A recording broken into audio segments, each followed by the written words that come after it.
Okay, we're just starting off. I'm going to tell you some reasons why we should care. The first reason why we should care is based on, here we go, the Gospel Commission does not discriminate. So when it says, go ye therefore, we sometimes buckle up to say it makes us get ready to go into the unentered territories. But when it also says, go ye therefore, making disciples, it also means those ones who may have believed, but no longer believe anymore. There is part of the mandate that is covered within the Gospel Commission. So the Gospel Commission does not discriminate. The second reason, Jesus did not discriminate. Jesus would minister with those that were lost. Jesus would minister with those that knew the law. Jesus would minister with those who did not know the law or thought they knew the law or were perpetuating whatever interpretation of the law they knew. So the commission does not discriminate. Jesus does not discriminate. So in as much as it's not nice for them to be here, the question is, what are you doing to make sure that those who no longer come to church are covered for? Then there's a beautiful book you should read. Go to any Adventist bookshop. It's called Why Our Teenagers Leave the Church. Some of you have seen it. Have you seen it, ma'am? Sorry? Oh, you're asking a question. Okay, let's have the question. So would that leaving the church in this context mean leaving the Christian faith or SDA church? And would you still ask the same question if a person leaves the SDA church to join another church? Okay. Important question. A bit of a disclaimer before I answer, because it might come out a bit elitist and segregatory. I believe that God has one true church. I did not say that yet. I believe that God has one true church, and that one true church is the church that God has established to proclaim the last day message that he has, especially for this generation. And I believe that God also has children in other churches, in other faiths, and other religions. However, my framing of leaving the church here is particularly framed at those who may have belonged to that one true church and no longer belong to that one true church, and have decided for some whatever reason, which we're going to go through, they do not want to be part of that movement. And I don't want to unpack a debate, what is the true church, but we can talk about this on another day. I believe the Seventh-day Adventist Church is God's true church, and God's true vehicle through which he wants this message to be echoed in. It does not mean, though, that I am saying that God does not have his other children in other churches. In fact, what you will also find in those other churches as well, they are also suffering some of the things that we're going to talk about today. So basically what we're having, and what through observation, is a neutering away of faith, religion. In fact, nowadays they don't want to talk about religion because their point is religion divides. Let's talk about faith. So you can occupy multiple faith systems and values inside you without anyone judging you. But what I'm talking about is particularly, if you like even to scale it to the Christian faith, some of these things we'll talk about apply to the dwindling numbers within the Christian faith itself. Thank you. So Dudley, right, Adventist scholar, they took some studies which were done at Andrews University, which they were looking at why teenagers leave the church. And some of a point that I got, page 206 from Dudley's book, knowing reasons why people leave or stay, by the way, is an important part in constructing an effective ministry. So we could ask ourselves the question, why do we still belong to this movement or this faith group that we belong to, or why are we Christians? And he argues, Dudley, that this is a good platform for us to be actually knowing and actually ministering to the needs that people have, particularly as that goes. So what I then did, took those, particularly now to the ex-Adventists, the people who were Seventh-day Adventists, started analyzing those themes and narratives that they were telling us, so basically through those websites and ministries. And I came up with 7 reasons why people leave the church. And I'm going to talk to you these 7 reasons. And you'll actually see some of them juxtaposed into other faith groups as well. The first reason, church politics.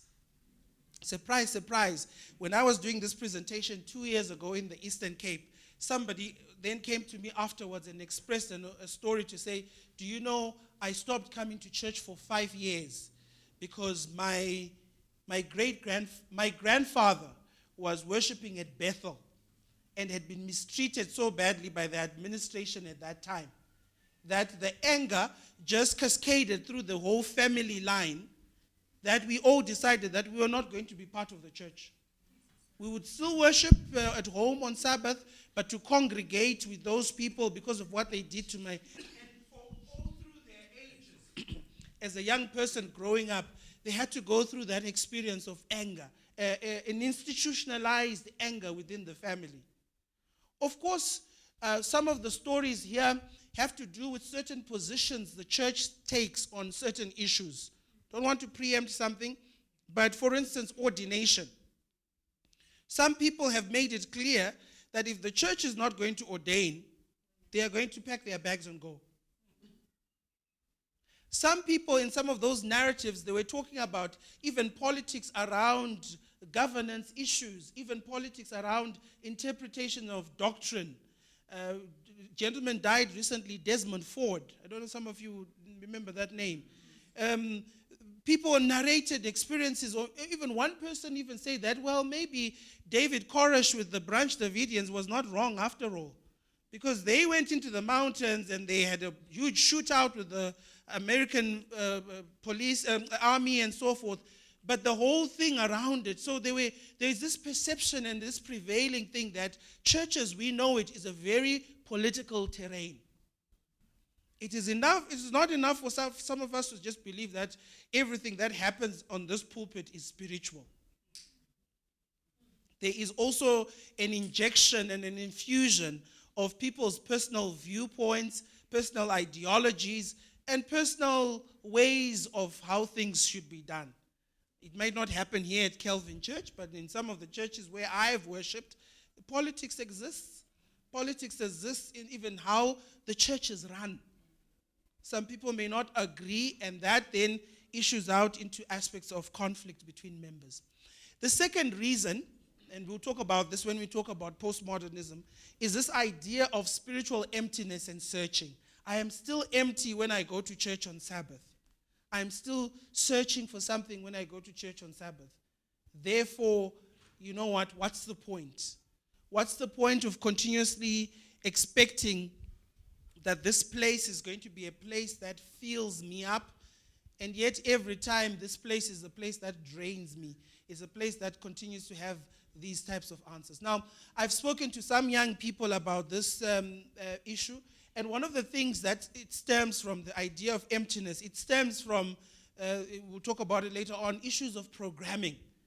When there's a generational disconnect between members of the church, and the power domain creeps in. Now, I remember when I was growing up, I never questioned anything because my grandmother would tell us, do it because I'm telling you to do it. And the greatest shock that she got one day, she gave us money and she says, you know, other kids are going to buy music. Go and buy yourselves music to buy, to listen to. And so me and my twin brother went, and back in the day, it was Jimmy Swaggart who was, yeah. And then we went and bought these Jimmy Swaggart's cassettes, and we said, oh yeah, we bought these. And she was so angry. She says, what I was expecting is the choral type of, the traditional choir music, no background music to it. So we've been experiencing, and even in the church, a disconnect that exists between generations. And it's not getting any solved by issues, because day by day we're seeing that there is this generational dialogue that's needed between different people. The third reason why people leave church, lack of inclusiveness. Okay, so a friend of mine who's a pastor in the UK then decided to try this exercise. And one day came and, not an Adventist by the way, came to their church dressed as a homeless person. This is the pastor. Gets in the church, clearly smelling, and the point was made. Okay? Sometimes he would stand up and try to be disruptive and just try and people then got offended to say, you know what, brother, just stay at the back, or he's drunk. And there was a natural conclusion to say, this person is out of their mind. But I'm sure that if Patrice Motsepe were to rock up here, we would make sure that, I would stop the service and even introduce him. Make sure we dust the, Mr. Motsepe, please join us here. And, because, it's part of a societal thing, maybe. But people are leaving the church because of a lack of inclusivity. People don't feel welcomed. And the reason why some of those people even narrated their experiences is that it's hard to break into these cliques at church, because they've been cemented, some of them, through stories from Kangele and Maluti and all of these places. When now you've just come now, you don't know anything about that institutionalized history. In fact, what you were doing before is nowhere close to that. And these brothers are talking about fries, veggies, and all of these things, and you just feel out of place. Lack of inclusivity. The third reason, a perception of legalism.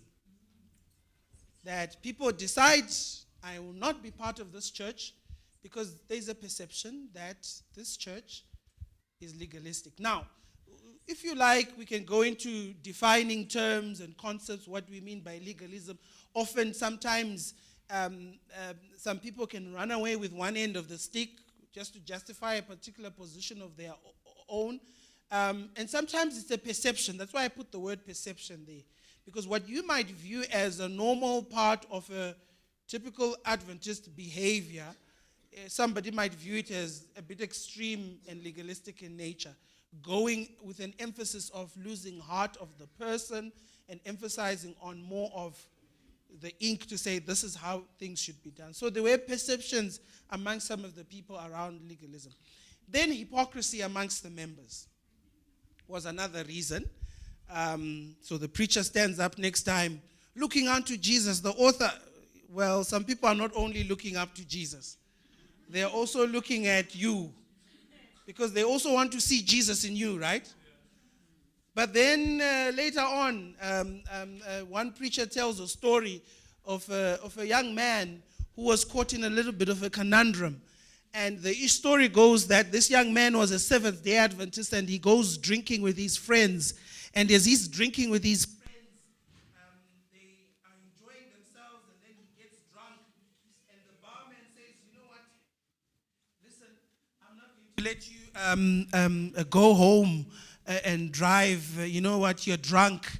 And the young man says, the barman says, okay, but I can prepare some nice coffee, some Arabian coffee for you, so that you get rid of it. And the young man in his drunken stupor says, no. I'm a Seventh-day Adventist. I don't drink coffee. Funny as the story may be, but the story is laden with the narrative of hypocrisy. To say what you weight as extreme, to you say, no, this is not that bad. But coffee, hi. Point is made. Hypocrisy amongst the members. Members not only are looking to Jesus, but members are also trying to see Jesus in other people. And in some cases, when they don't see Yesu, and they start seeing other things, they then point to say, why bother? So-and-so every time has been brought up here, disfellowshipped and stuff because of behaviors. Why should we be bothering?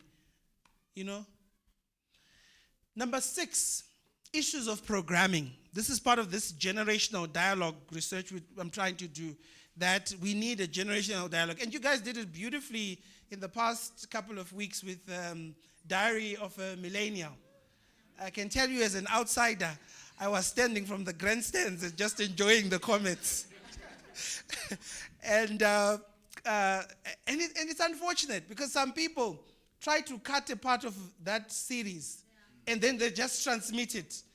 And they say, hey, Mfundin, this is where you're going to preach in 2 weeks' time. Uzoti enough. I'm like, okay. But that's also part of the challenge. The issues of programming are a problem. You know what? I learned this the hard way. During one night, we were doing a devotional with the kids, and I started reading from the Bible, and I could see my daughter and my son were just looking at me, and my daughter's one who just tells you when they're bored. You know, she just starts to just play around. And then I just realized, and I said to my wife that, well, you know what, we must do something different here, because they are not understanding us. So the next time we were talking about the story of Jesus riding on a procession in Jerusalem, I had to be the donkey that they could both ride on, so that they could understand that, well, this donkey had the privilege of having the master riding on it, and we're getting there. I'm telling you, we're getting there, that some of the stories are now being understood.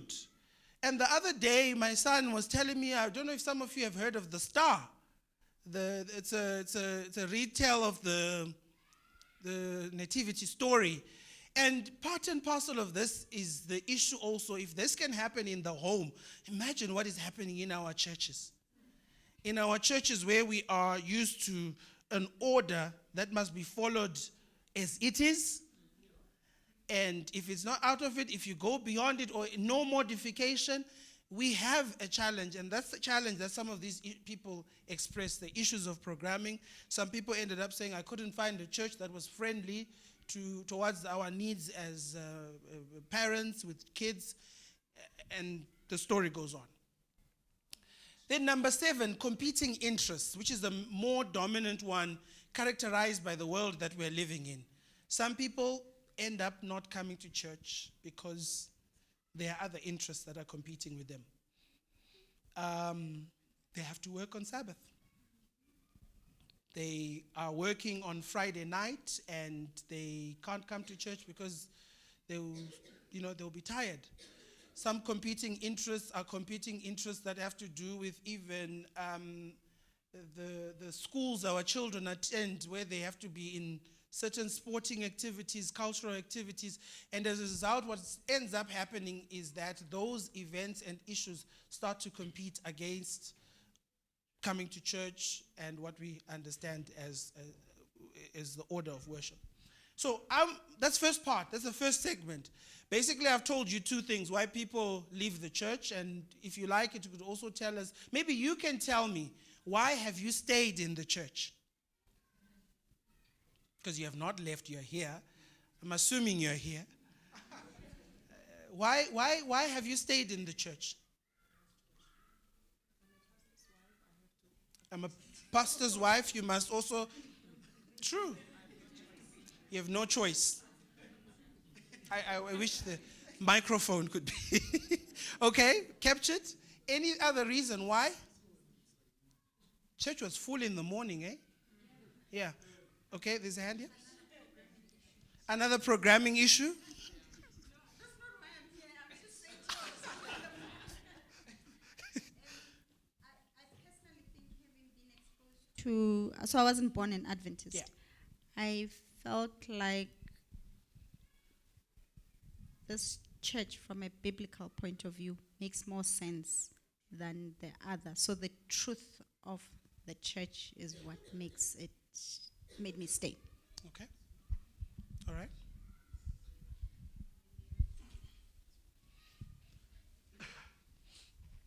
Familiarity. Familiarity. This is what I do on Sabbath. Do you know what they say about familiarity? It breeds contempt, I know, but it's a reason. Okay. You wake up on Saturday morning, this is what I do. That's why I'm here. Sometimes it's enough to get me here. Okay. It may not be more than that at a point in time. All right. I think for me, it's more of an issue. I also wasn't born Adventist, but it's more of an issue of you can fight. There's politics everywhere. There are problems everywhere in life. But above all, even if I was to leave the one denomination of the Adventist Church, it doesn't change the principle of Sabbath. Yeah. You get what I mean? So to me, it's still the 24 hours God wants of me. Whether we fight each other, whether there's grace flow, whether it doesn't change the fact that God still wants that from me. Okay? Okay, there's a hand here.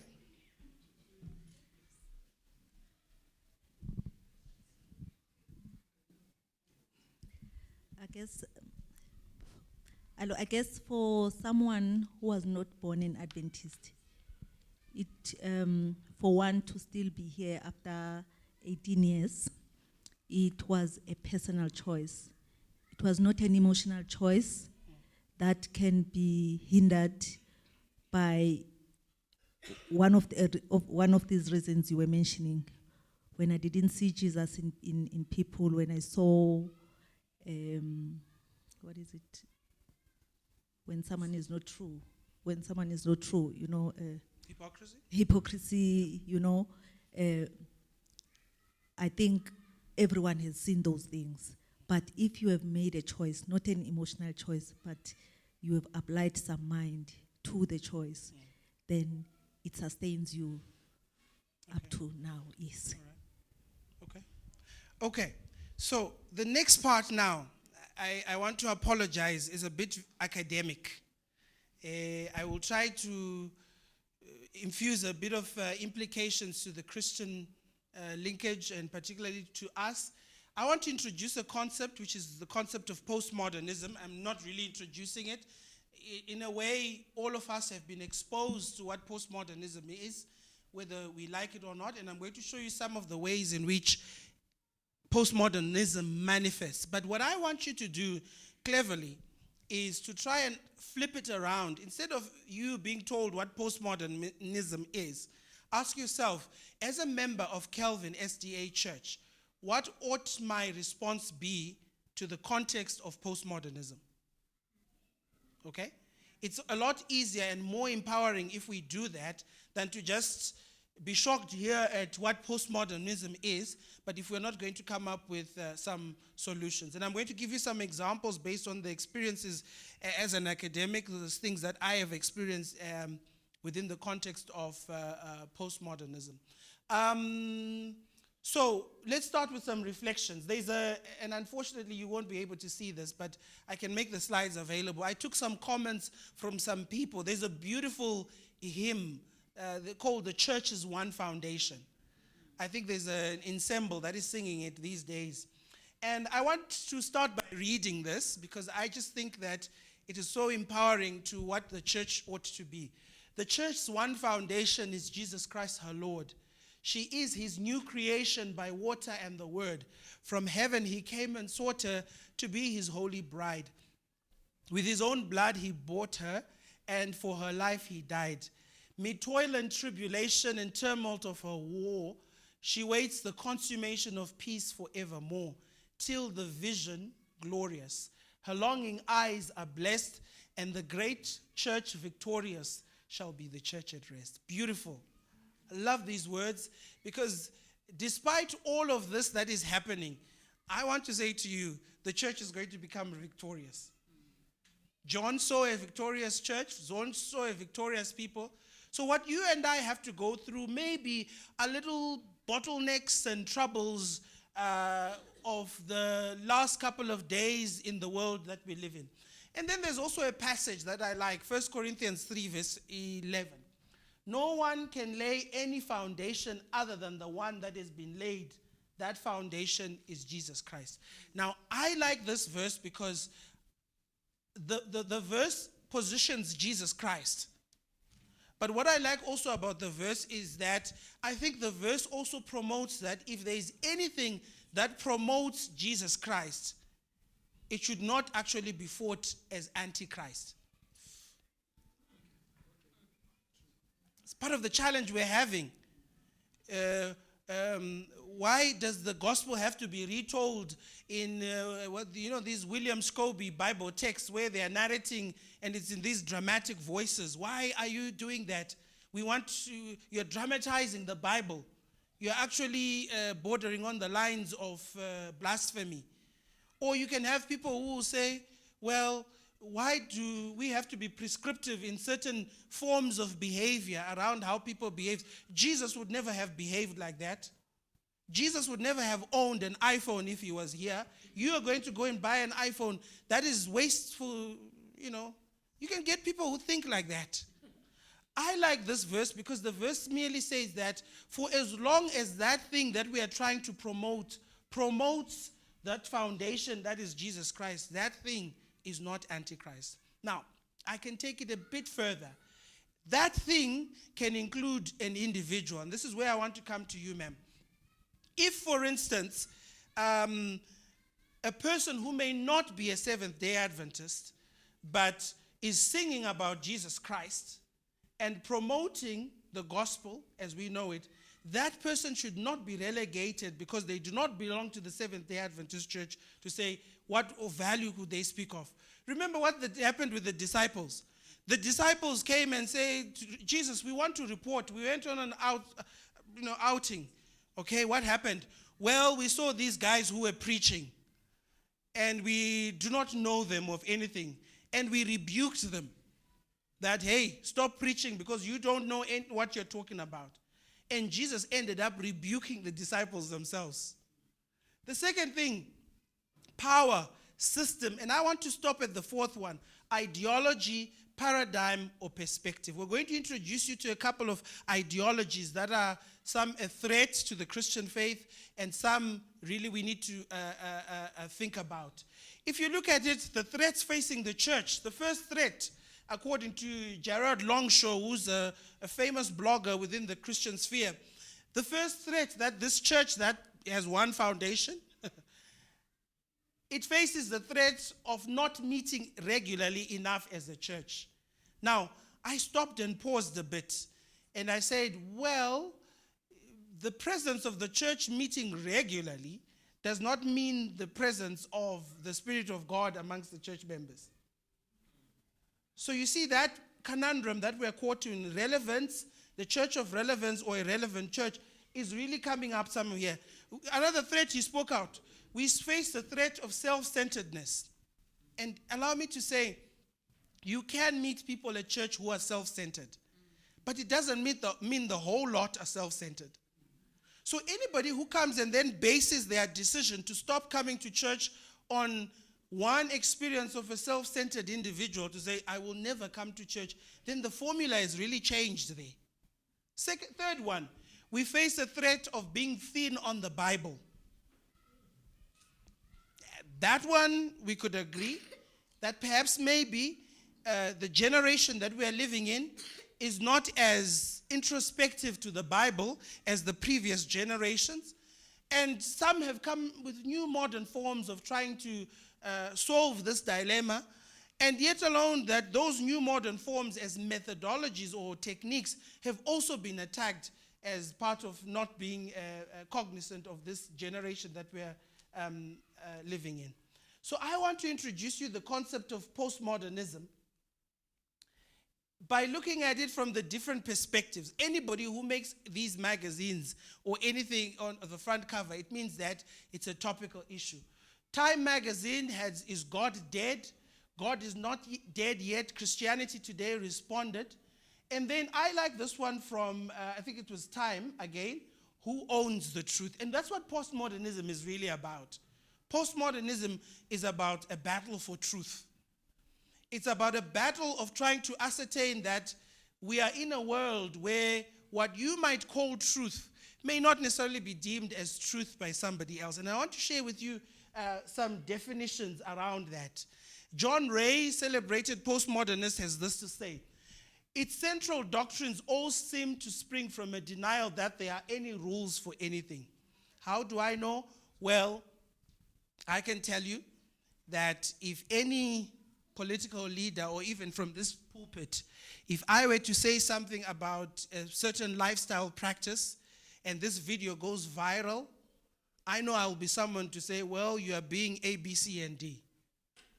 And so there's this discussion going on to say, well, what postmodernists are now doing is that they are now violating people who believe in truth by asserting that there is no truth. Do you see the irony? That the liberal agenda seems to have taken over. You can't, even in the office workspace, your colleague has gained a few pounds. You can't say, hey, you've put on a bit of weight, you're body shaming. That's the new one. You're body shaming, and body shaming is wrong. So we literally have to tiptoe around people. And the criticism that postmodernists are receiving is that, well, you are now infringing on those who believe in truth by asserting that there is no truth. So there is no such thing as truth, according to postmodernists. Reality is merely a political construction, and morality is meaningless. So we can't impose what we believe on others. We must respect that. And somebody corrected another person on a blog a video I was watching that, well, you can't stand in front of the square here and say there is no, Jesus is the truth. You need to just say, according to my lived reality, Jesus is the truth. Going further, Willingham, celebrated postmodernist theorist as well. Postmodernists claim that there is no objective truth, but rather what we have is subjective truth, my own personal experience. So this is the thing, we are empowering individuals to believe their truth to be true. And that there's only interpretation, and all it depends on is who is in power. That truth is a power construct, and those that are in power are the ones that dictate what happens. Remember last night we read a quote about this cyclone Idai that happened.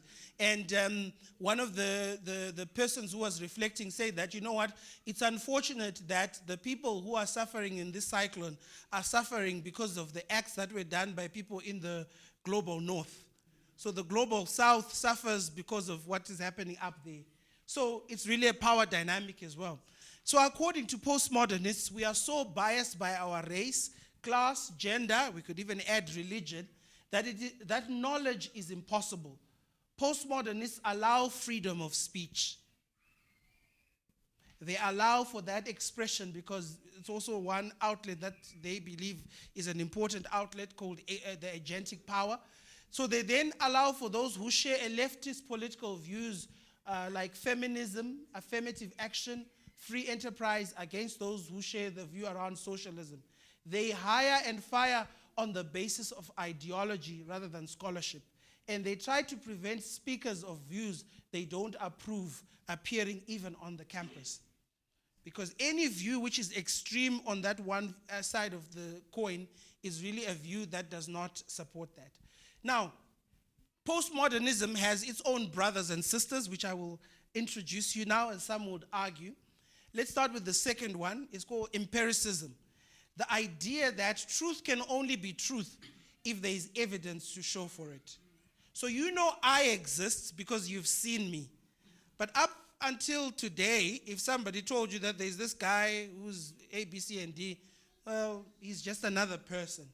So what empiricism seeks to do is that for everything that has a basis of claiming to be truth, it must be based on evidence. And the evidence we're not talking about is the evidence when I ask students trying to play devil's advocate to say, does God exist? And they can't answer. And they say, no, I know God exists because I can feel God inside me. It's the evidence that we must see this God of yours. In the absence of us actually seeing a physical manifestation of God, therefore that is not the realm of religion, particularly that it would then be difficult to actually prove that there is any evidence to support that. Another one is relativism, okay? The idea of situational ethics, if you like. When is it right to kill? When is it not right to kill? Okay, so the dilemma is that, well, the context determines what is happening. The third one, we spoke about this one last night when we were talking about giving, hedonism. Summarized, at death, he who dies with the most toys has won the race of life. So it's about self-indulgence, consuming, and the media has bought into it. This fear of consumption where they make us get so fearful that we end up just buying even things we don't need. Because they want to appeal to this. Sometimes you don't even know a woman who's not dressed properly maybe, and a car. What is the link there?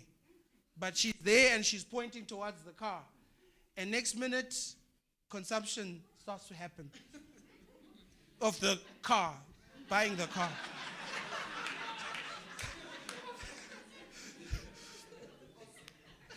The car. Materialism. Materialism. The ability of just hoarding, some would call it. You know, you can't go to a shopping mall until, when you come out, you must have something that you've bought. Because it appeals to the psyche that you're holding something to say you've bought. So, materialism. Interesting one is this one called Pantheism. Pantheism is the belief and the idea that God exists, if God does exist, according to this, exists in multiple forms. God exists in rocks, God exists in trees, God exists in the air. And so you should not be restricted if you want to experience God by going to lock yourself in a building. Because God could be in somewhere in Harangua there. Or God could be somewhere in the mountains and you need to free yourself. Now, I want to show you something. Some of you would know this. I hope I've put it there. Okay. There's a song that is so popular. How many of you have heard of the movie called Pocahontas? Yes. Okay. You know, if you answer yes, you okay. Okay, here we go. Pocahontas. Pocahontas. What happens in Pocahontas?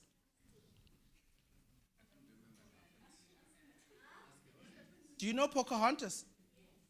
What happens in Pocahontas?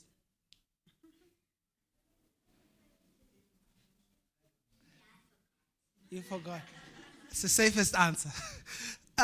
So this is a movie, animated Disney. It's a tale of romance between a young American Indian woman named Pocahontas and Captain John Smith, played by Mel Gibson, who journeyed into the New World with other settlers to begin fresh lives. Now, this is for kids, by the way. Listen. Her powerful father wants her to marry a native warrior. Meanwhile, Smith's fellow Englishmen hope to rob the Native Americans of their gold. Can Pocahontas find love for Smith and save the day? Okay, some would say this is a manifestation, but it then hits me. There's a song by Vanessa Williams called The Colors of the Wind. Anybody know that one? Okay. Because you guys record, in other churches I've played it, but will not play it. On another day. Now, listen to the idea of pantheism that comes up here. You think you own whatever land you land on. The earth is just a dead thing you can claim. But I know every rock and tree and creature has a life, has a spirit, has a name. You think the only people who are people and the people who look and think like you. But if you can walk the footsteps of a stranger, you will learn that things you never knew. Have you ever heard the wolf cry to the blue corn moon, or asked the grinning bobcat why he grinned? Can you sing with the voices of the mountain? Can you paint with all the colors of the wind? Can you paint with all the colors of the wind?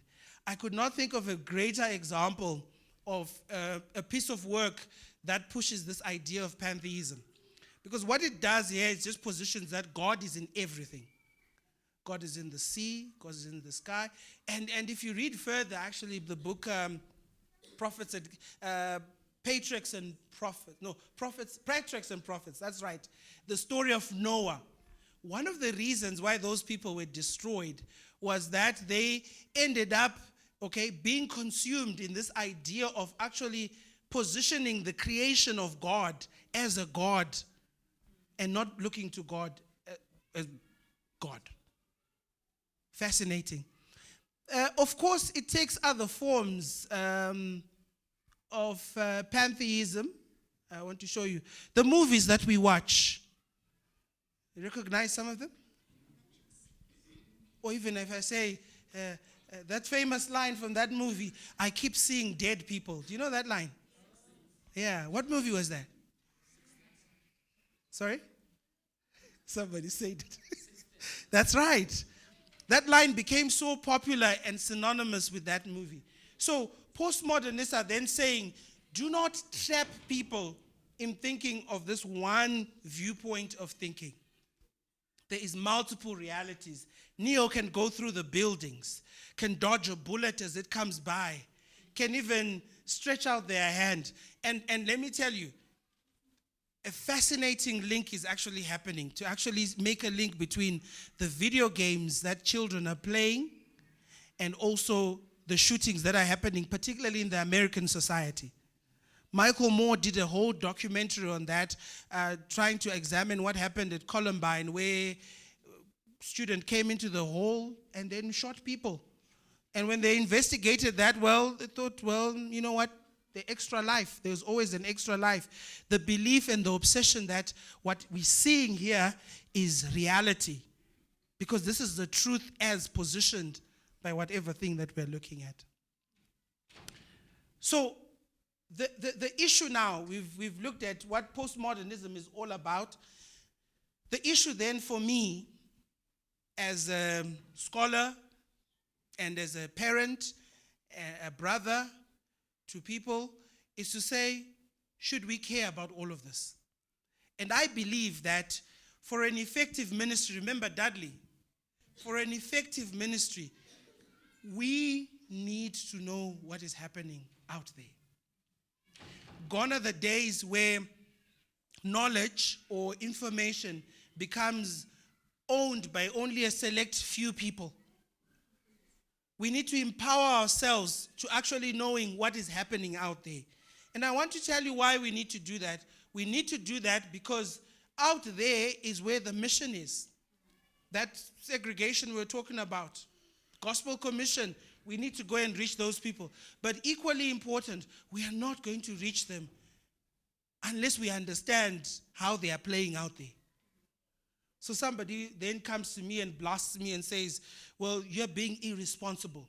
Are you then saying that the church must go and learn issues of postmodernism so that they go and meet a postmodernistic era? I said, that's exactly what I'm saying.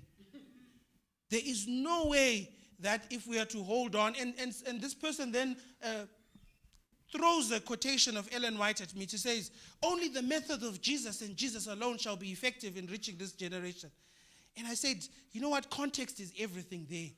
What did Jesus do? Let's go to the same quotation. He met people. Yes, he connected with them. And the connection we're talking about is not meeting over a piece of fish or something.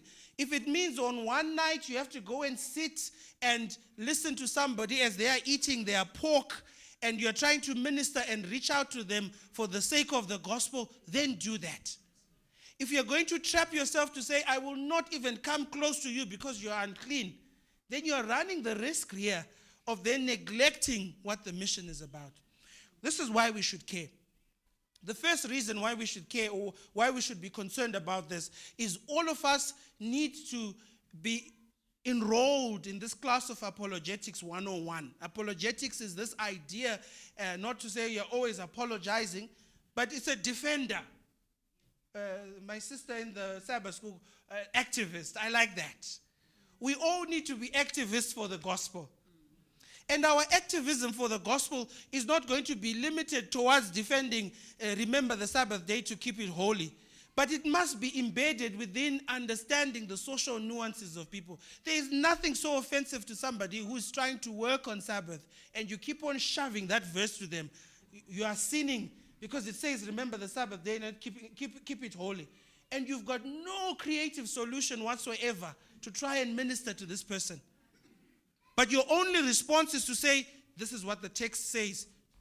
Anything out of it, you are wrong. So apologetics is this idea that each and every church member should be a defender of the truth. But in us defending the truth, may we not forget, my sister, as Jesus did. He mingled. He interacted with people. And some of the people that were there were prostitutes. Some of them were thieves. And who are we in this generation? We actually are afraid.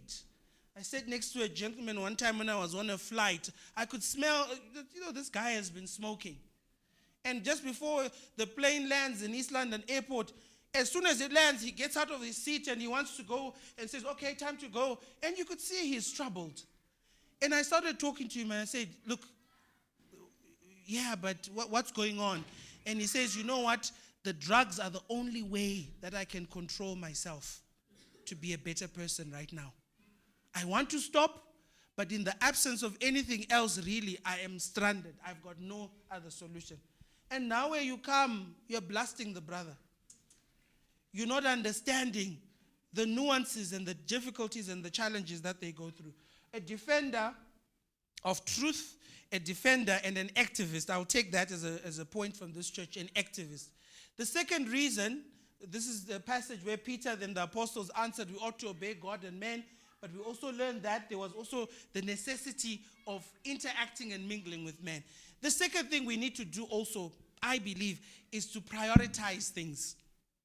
And this prioritization is really important in asking the question, where do I stand with my own Christian walk, my own faith?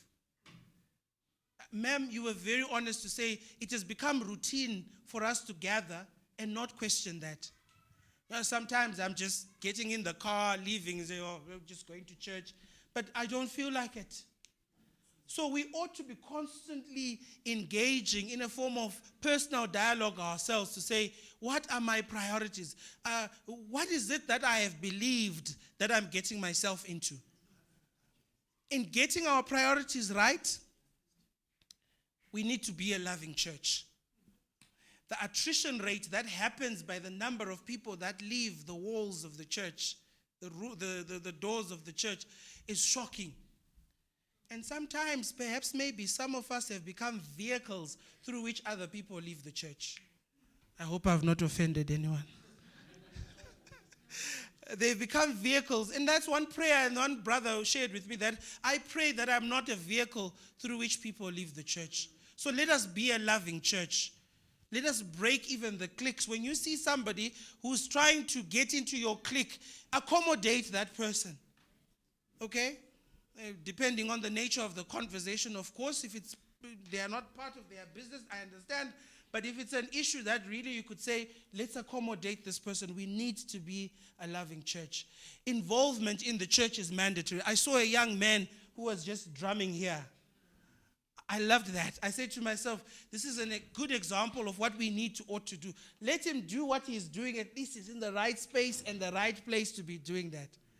The wrong response is for somebody to stand up and say, do you not know this is the temple of the Lord? Poor young soul, demolished. So we need to get people involved in the church, all people involved in the church. And then I've taken this from the spirit of prophecy. Let us not forget the mighty cleaver of truth, which is then the concern some people have when we try to minister to postmodernists, that, well, we run the risk of watering down the Bible. I don't think there's anything that can change from the Bible on John 3:16 by me going and interact with drug addicts and people who are in need of help. It won't change. In fact, John 3:16 is even heightened more when I'm interacting with those people than I'm interacting with you lot here. So we need to not forget the mighty cleaver of truth. Evangelism, therefore, should become mandatory. One of the beautiful reasons why it becomes mandatory is that it offers you a position and a place to actually do some form of self-introspection of what you are doing in view of the task before you in terms of reaching out to others. My best reason why we should be concerned about all of this is that an answer that the disciples said, where else can we go? I don't know about you, the idea of drinking petrol kind of scares me a little bit. Or the idea, somebody queuing up and making my wife stand there and say the pastor is going to go around and give people a holy kiss so that the blessing is transmitted to them, kind of scares me a little bit. Or the idea of doom and all these things it scares me a little bit. Where else can we go? So if we are there to stay, to say this is what we ought to be doing, it then gives us an awesome responsibility. And I want to say to you, the conundrum is this. Church of relevance of church, we need both. We need to be a church that is relevant, but we need to be also people that also question our relevance. We shouldn't be comfortable just sitting in these air-conditioned premises that we have, we should also be asking ourselves and pushing ourselves to say, what ought we to be doing to reaching out to those that are out there? I think that was my last slide. Yes. Yes, ma'am.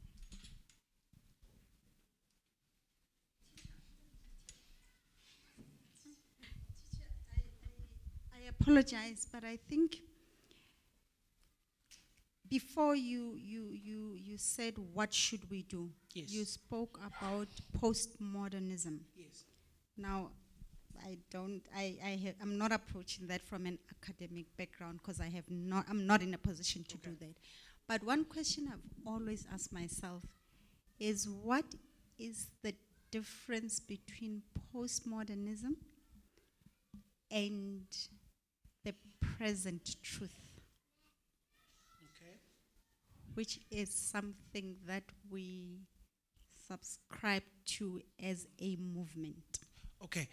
Can I come in to say the two are different because of the context in which they are used? Okay, because then I would have further, I think that sums it up, because I would have then gone further to then say, are there aspects of postmodernism perhaps that are not necessarily conflicting with Yes. what we believe in? There are aspects of postmodernism that are empowering in terms of having voice. I mean, there's something wonderful when you're coming to study with somebody and they say, I don't want to accept your faith. Yes. In other contexts, people would be forced to say, this is the truth, accept it, or else A, B, C, and D. This is where the Roman Church tried to do it by persecuting people. So the ideal of giving voice to people, the agentic voice, the power to make decisions, the ability that I can go and knock on a door right now to say, I want to share Jesus Christ with you, and the person says, I'm not interested, and I can close the door and move on without forcing that person. Those are some of the ideals. But laced in all of this are some things that should be concerning, particularly the things that are concerning in shaping minds. I mean, I was caught up in a situation, and I'll tell you, where a student lied that they were held beyond their will because of a lifestyle choice. I heard they were lying. And I won't mention the lifestyle choice, but you can figure it out.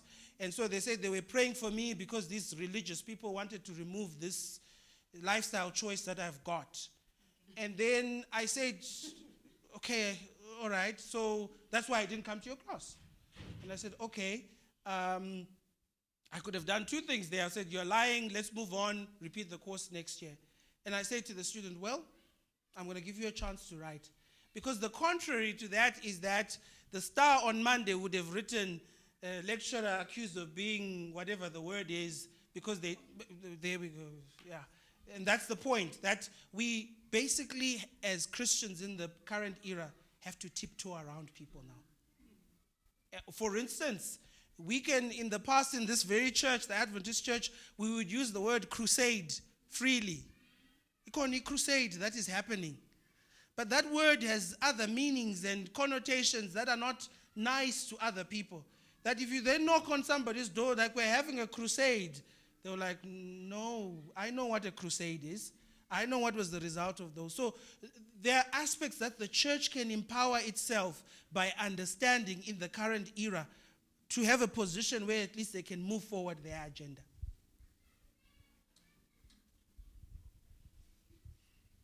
Okay. I don't know if there's any comment or question.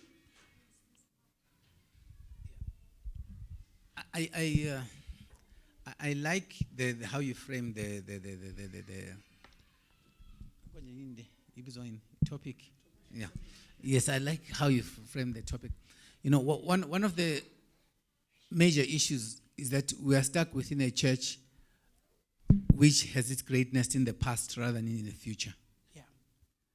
And consequently, anything which threatens the past is therefore viewed with suspicion. Of course.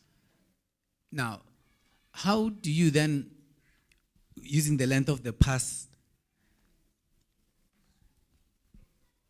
make yourself relevant or actually reach out to a world which is futuristic in its view? How do we balance the two as a church, as an Adventist church? in particular. Because when you try to do that, you are seen from the Adventist church as uhlubugile. You know Klubu ngesilungu? I don't know. You know what I mean about the Klubu? You've apostatized. Yeah. You've apostatized. Yes. You know. And I talk this. I'm very fond of a book by Margaret Mead. It's actually a very good book on cultural gap, and where she spoke about the pre, the post, and co-figurative ways of cultural transmission. And when she talked about the post-figurative, is where, for example, children learn from the elderly, which was our model mostly. In fact, I still say it's still the preferred Adventist model.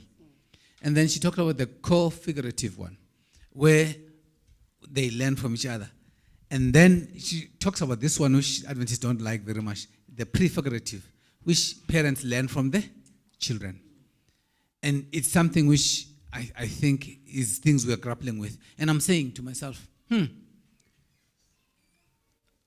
we are a church of eschatology, which means we are a futuristic-looking church.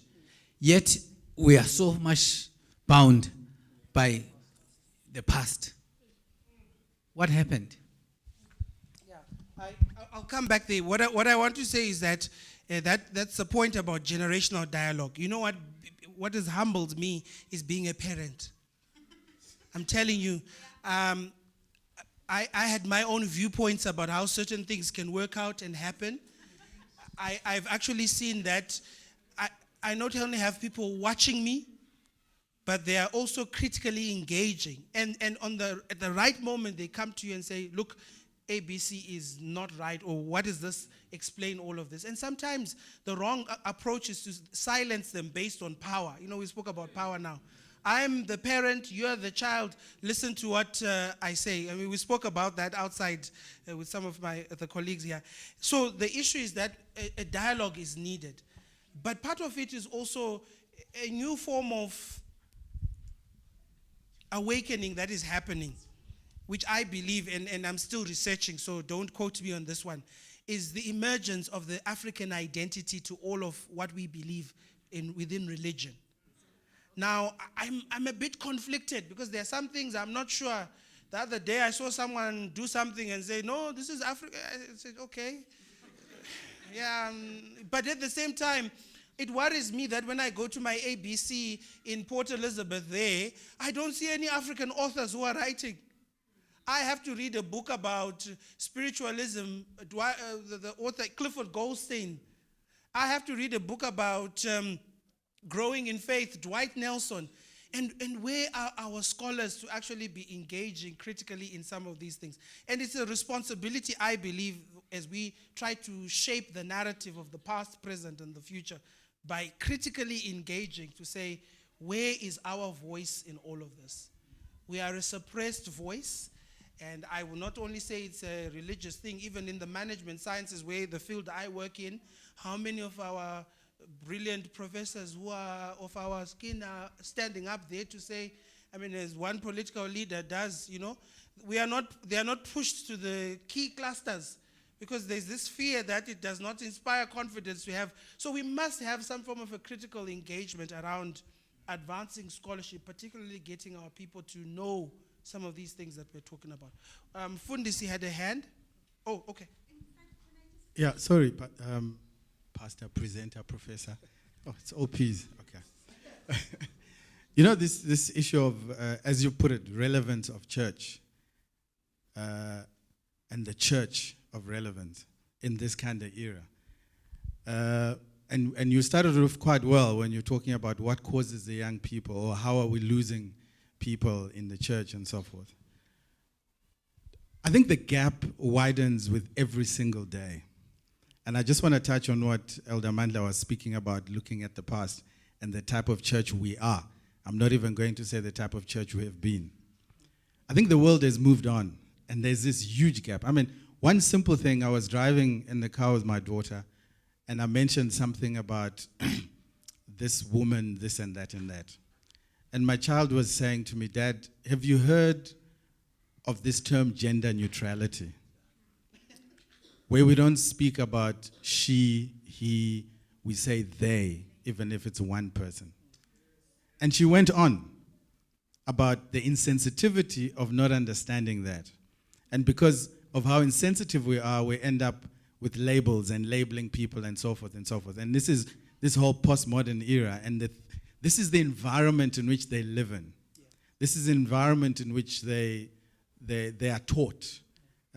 Even the little ones go through that. And yet, when they come home, when they come to church, it's exactly what you spoke about with the kid on the drums, where you said, no, you're not going to say stop. At least you're making the noise within the church. But when they come to church, when they come home, we're beating a completely different drum. And they don't leave the church because of church. They leave the church at home. Because then in the home, it's not relevant. So I could remove the word church and put home. A home of relevance, or is the home relevant? What is it? And you are saying a humbling thing is being a parent. And for me, it hits me at home as a parent to say, the church that I believe in, I'm a father of girls. The church that I believe in does not believe in my girl being up there and leading the cause for Christ. The church doesn't believe in that. So I've got to fight that struggle at home because I know at church, the church isn't going to fight it. And I think this is, when we try and make those things and bring them home, that's when we see, for me, how irrelevant the church has become and how much the church has become a church of non-relevance. And that's how it impacts and critical. Just as a parting shot, I also believe that one of the other things why people leave the church, and you mentioned it, is the inclusivity. Church cannot be run today to be as relevant as we want it to be by a guy or a group of guys who are my age. The church has moved on. We can only be relevant to a specific group unless we go and we get coached and retrained to be able to be relevant in whatever it is we plan and do to the ones that are younger than us. We are keeping them behind because I think they could have gone further.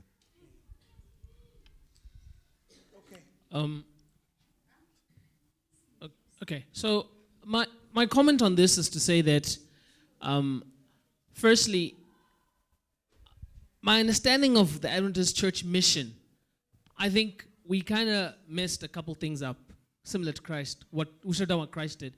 If church is supposed to be a hospital, okay, then we structure our strategy around hospitalizing and treating.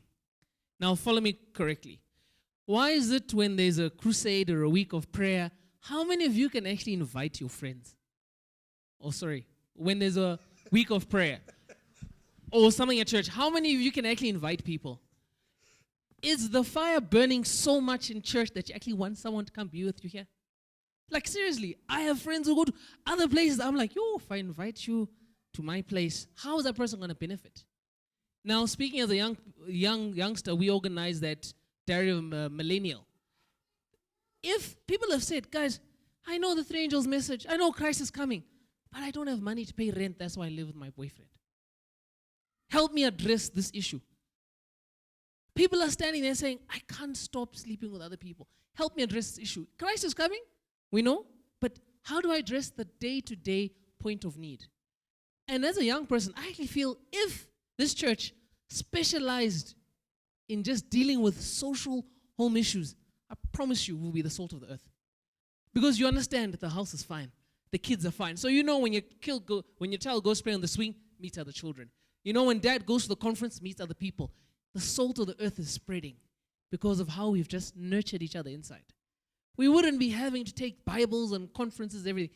Just if we were Christ-like inside and dealing with people at the point of need, we'll be fine. Okay. I'll acknowledge the last. Pastor, you want to say something? Okay. Just the 2 hands, ma'am, and the pastor closes, then we close.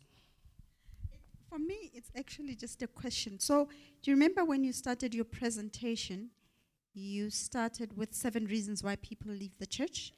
And I was wondering where you had done that research because on our daily interaction with people, one of the reasons why people leave this church in particular is, I don't know whether you'd call it culture or Afrocentric, or the rediscovering of their Africanism.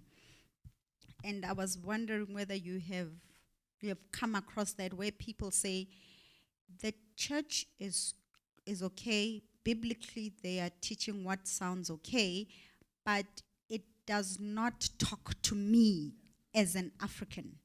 So not necessarily the Bible and the word itself. I'm not too sure whether that's embedded in our way of doing it, but it is very Eurocentric in its approach.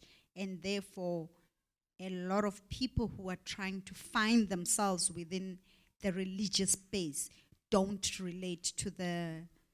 So I would have added, I know I can't, but I would have added the eighth one as. No, but that's a good point, because the reasons were based on, you remember that website I showed? It was just downloading stories, analyzing them, and just coming up with even books that are written around living. And there's the shortcoming that exists. We don't have a lot of experiences written within that context, of that African context. But I take it on board, because it's not only happening in church, even in the universities. Our students are reawakening, and there's a lot of talk, this decolonial project that students are talking about. So it's something that's also, filtering into the church. Fundis. There's something that concerns me about us as black people. We will always complain as if there is somebody who we are complaining against. Our understanding is somebody is in charge out there, not us. There's always this. I think we still operate in the freedom struggle mentality. We are toying against something somewhere there, and we are the victims on this side. We cannot change it. If church has stopped becoming relevant for us, who are we waiting for to make it relevant for us? Who is this person that we must complain about that is not making it happen for us? We are always complaining about something somewhere out there instead of us doing something about it. If the church does not serve and meet your needs, you have a right to make it work for you. You've got to find a way of influencing the direction of the church. You've got to make it. If the leaders that are there are not relevant for you, say, guys, please, man, you are not relevant. Please move. We've got to go past the freedom struggle and be activists, if you please, in the transformation of our church. We've got to be prepared to create this future we want. We're not going to ever be complaining and saying it's not happening.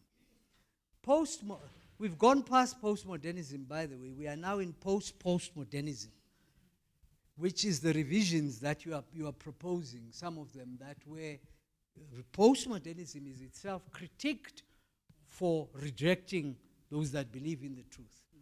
Although postmodernism has not had worldwide scale acceptance, but it is the paradigm that is operating now. It is important, I think, in the question about the present truth. It is important for us, I think, and this is where we missed it. It is important that we understand what is the core. What is Adventism? Removing all these other things we've added. What is the core of Adventism? What is the gospel? Because the gospel will fit for every generation. Adventism will probably be relevant until Jesus Christ comes. But where we have missed the kernel, we are not able to adapt it for different things. Because in our minds, it is the supportive or the peripherals that are Adventism. At some stage, Adventism was wearing jackets in church and making sure you have a tie. Was it? So those are the things, the critical things I think in my mind we need to ask and ask ourselves, what is it we are dealing with here? Is worship Adventism? Is the singing of gospel, for example, at divine service, people don't sing certain songs, choruses and all of that. Is that what makes Adventism? If you were to ask to strip Adventism to the core, what would you say? Why are you a Seventh-day Adventist? Without all these cultural additives that we have loaded Adventism to be about. I was told that I read a verse and then we close. I'm just going to read a verse and then we pray.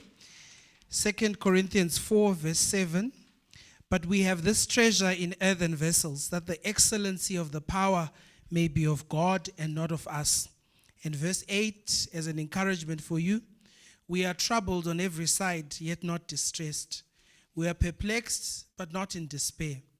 Verse 9, persecuted, but not forsaken. Cast down, but not destroyed. And verse 10, always bearing about in the body of the dying of the Lord Jesus, that the life also of Jesus might be made manifest in our own body. May God bless us this evening. We pray. Shall we stand for prayer? Let us pray. Our Father and our God, we are grateful and thankful for this time you've given us to touch only just but the surface and the found tipping point of some of these issues that we are going through. It is difficult for some because it raises a lot of questions around their own belief system and why they are here today. But we ask you in our points of questioning and whatever need that we have right now based on this presentation, you may meet us at this point and reveal to us what we ought to do and how we ought to do it. Thank you for this church and this platform that they give that we can discuss these issues. In some churches, this is not even a freedom that is expressed to be able to talk about these things. So help us as we go forward to continue to be ambassadors for Christ in everything that we do. We pray and ask, amen. Prof, before you go, I would like to, first of all, thank you for spending time and coming to talk to us. And I must say that this is probably one of the most relevant and most poignant